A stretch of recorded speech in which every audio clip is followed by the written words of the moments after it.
और भाई, हो गया झाड़ू पोछा बर्तन। चलो अब ये वीडियो देखो। आउटकम्स ऑफ डेमोक्रेसी, ये एक समरी टाइप चैप्टर है। पिछले 5 सालों में हमने जो भी पॉलिटिकल साइंस में पढ़ा है ना, उसका एक समरी टाइप चैप्टर है। बहुत इजी चैप्टर है, कुछ ज्यादा खास नहीं है। सिलेक्टेड क्वेश्चंस ही होते हैं जो एग्जाम्स में पूछे जाते हैं। और तुम में से तो बहुत सारे बच्चे ऐसे होंगे जो पॉलिटिकल साइंस लास्ट टाइम पढ़ रहे होंगे, तो बस थोड़ा सा फोकस कर लो, सब कुछ समझ में आ जाएगा। तो लास्ट के कुछ सालों में हमने जो भी डेमोक्रेसी के बारे में पढ़ा, तो उसमें हमने डेमोक्रेसी की कुछ अच्छी बातें पता चली। जैसे पहली बात, डेमोक्रेसी में सब लोग इक्वल होते हैं। दूसरी, डेमोक्रेसी में लोगों को इज्जत से जीने का मौका मिलता है। थर्ड, डेमोक्रेसी में लोगों के बीच में जो डिफरेंसेस होते हैं वो बिना लड़ाई के इजीली सोल्व हो जाते हैं। जैसे एग्जांपल में दूं तो रशिया में क्या है, डिक्टेटरशिप है। तो वहां पे रशिया के डिक्टेटर ने चाहा कि अब यूक्रेन पे हमला करना है, तो वो कर दिए, उनको कोई रोकने वाला नहीं था। वहीं अगर मान लो इंडिया होता रशिया की जगह और उसको पाकिस्तान पे अटैक करना होता, तो काफी सारे लोग इस चीज का अपोज कर दिए। इंडिया में इनफैक्ट उनकी खुद की पार्टी के ही पॉलिटिकल लीडर्स इस चीज का अपोज करते और ये चीज रुक जाती इंडिया के अंदर होपफुली। लेकिन रशिया के अंदर ऐसा नहीं हो पाया, क्योंकि वहां पे सिर्फ एक आदमी का रूल है और उसको कोई नहीं बदल सकता। फिफ्थ, यहां पे हमें अपनी गलतियां सुधारने का मौका मिलता है। ये सारी चीजें हमने पहले से पढ़ी हुई हैं। इनफैक्ट इन कुछ एक टॉपिक्स पे तो हमने पूरे पूरे चैप्टर्स पढ़ रखे हैं। अब कुछ ऐसी चीजें पढ़ते हैं जो डेमोक्रेसी को बाकी फॉर्म्स ऑफ गवर्नमेंट से अलग बनाती है।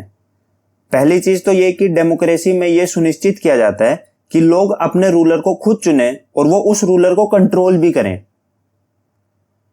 सेकंड, लोग देश से जुड़े हर डिसीजन का पार्ट बने और अपने व्यूज दे सकें। थर्ड, डेमोक्रेसी गवर्नमेंट को अकाउंटेबल बनाता है, क्योंकि गवर्नमेंट जो भी करती है उसे बताना पड़ता है कि वो ये सब क्यों कर रही है लोगों को। फोर्थ, डेमोक्रेसी गवर्नमेंट को रिस्पॉन्सिव भी बनाती है, क्योंकि गवर्नमेंट जनता की आवाज को सुनती है और उनकी मांगों के हिसाब से काम करती है।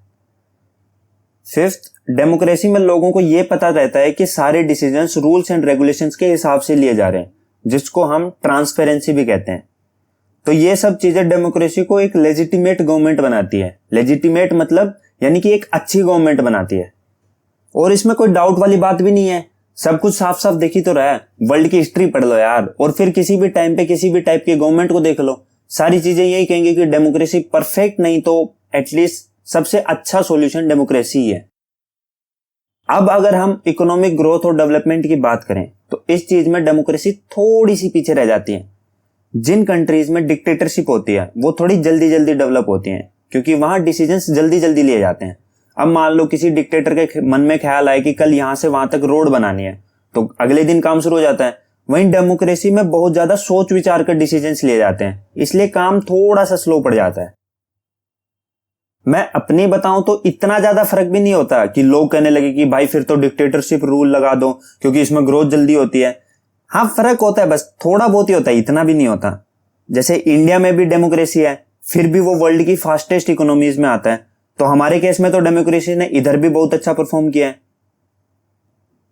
अब देखो, हमने पिछले टॉपिक में पढ़ा कि इकोनॉमिक ग्रोथ एंड डेवलपमेंट वाले सेक्टर में डेमोक्रेसी कैसे परफॉर्म करती है। वैसे ही हम अब पढ़ेंगे कि इनइक्वालिटी और पॉवर्टी को रिडक्शन करने में क्या डेमोक्रेसी सफल हो पाई है कि नहीं हो पाई। ठीक है, तो डेमोक्रेसी सिर्फ तुम्हें पॉलिटिकल इक्वालिटी प्रोवाइड करती है, यानी 1 वोट 1 वैल्यू वाली जैसी चीजें, है ना। लेकिन इसका मतलब ये नहीं कि वो तुम्हें इकोनॉमिक इक्वालिटी भी प्रोवाइड करेगी, बल्कि डेमोक्रेसी में तो इकोनॉमिक इनइक्वालिटी और भी ज्यादा बड़ी है। डेमोक्रेसी में हमें देखने को मिल रहा है कि जो अमीर हैं वो और भी अमीर होते जा रहे हैं और गरीब और भी ज्यादा गरीब होते जा रहे हैं। तो ये भी एक बहुत बड़ी डाउन साइड है डेमोक्रेसी की। लेकिन फिर ये भी है कि अमीर सिर्फ 1-2 लोग ही हैं और गरीब हजारों में है, तो पार्टी गरीब लोगों की बातों पे ज्यादा फोकस करती है ताकि वो इलेक्शन जीत जाएं, और इसी वजह से गरीबों के साथ नाइंसाफी नहीं होती। डेमोक्रेसी का एक बड़ा प्लस पॉइंट ये भी है कि यहां अलग अलग टाइप के लोग एक साथ रह पाते हैं, वो भी बिना किसी लड़ाई के। वरना बाकी टाइप्स ऑफ गवर्नमेंट में लड़ाई होने पे तो वो होता है जो डिक्टेटर चाहता है या फिर जिन लोगों की मेजोरिटी होती है। पर डेमोक्रेसी में बातचीत करके एक बढ़िया सा सॉल्यूशन निकाल लिया जाता है अगर लड़ाई वड़ाई होती है तो किसी अलग अलग टाइप्स ऑफ पीपल्स के बीच में। ठीक है, और जो मेन और बेस्ट चीज है डेमोक्रेसी की, वो है कि वो अपने सिटीजन्स को इज्जत और आजादी दोनों प्रोवाइड करता है, यानी डिग्निटी एंड फ्रीडम। ये बाकी टाइप्स ऑफ गवर्नमेंट में मिलना मुश्किल होता है। उधर इक्वेलिटी जैसी चीजें क्या होती हैं, किसी को पता ही नहीं होता। वहीं डेमोक्रेसी में सारे लॉज लोगों के फ्रीडम और डिग्निटी प्रोवाइड करने के लिए ही बनाए जाते हैं, जैसे इंडिया में फंडामेंटल राइट्स हैं। इसीलिए लोगों के साथ कभी कुछ गलत नहीं होता, अगर होता भी है तो उन्हें कोर्ट जाने के बाद इंसाफ मिल जाता है।